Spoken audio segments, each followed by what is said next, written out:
I'm sure we've all seen the meme by now. My mom taught me not to talk to people on the internet or get in cars with strangers. But in 2017, that's exactly what we do. With rideshare apps like Uber and Lyft, it's not just changing the way we transport from point A to B, it's also a billion-dollar industry. Are you Steve? Yes.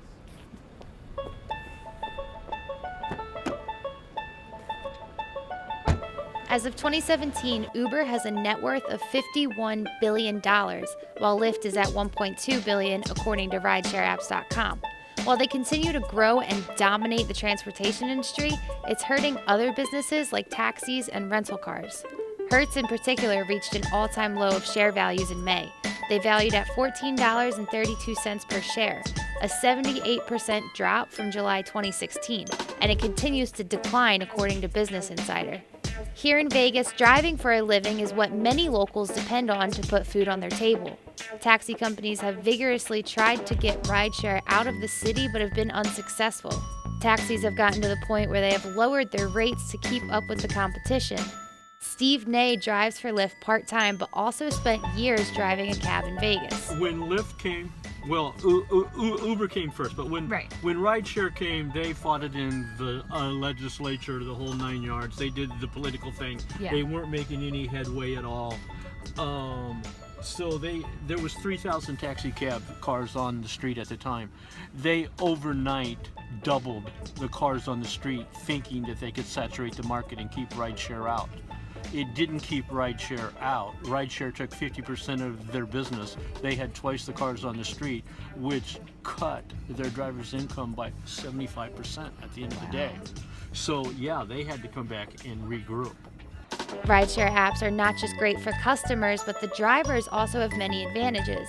It's a job that you can work your own hours. Whenever you feel like driving, you can go out and earn some cash. On rideshare, you get to control what you want to do. And I'll just tell you a quick little story why I quit the taxi deal. Yeah. My wife had to have a serious operation and I had to have 2 weeks off. I went in and told them that I needed 2 weeks off, and they said absolutely not, and I quit on the spot. There are also added incentives for reaching a certain amount of rides or rides accumulated during peak hours.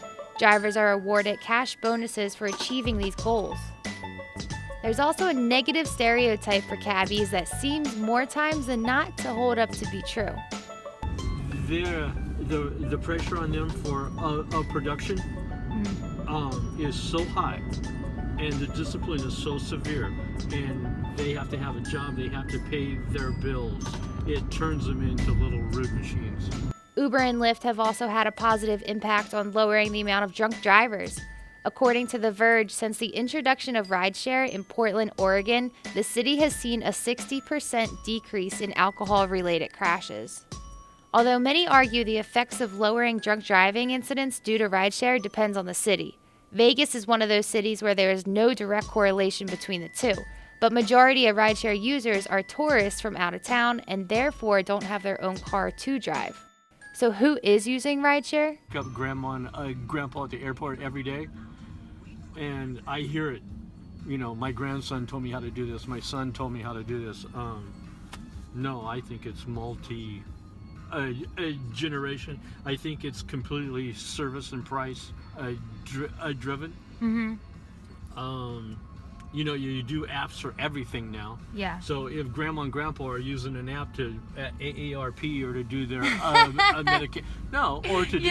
All I'm trying to say is they're familiar with what an app is. Yeah. Okay. So why don't they do Lyft?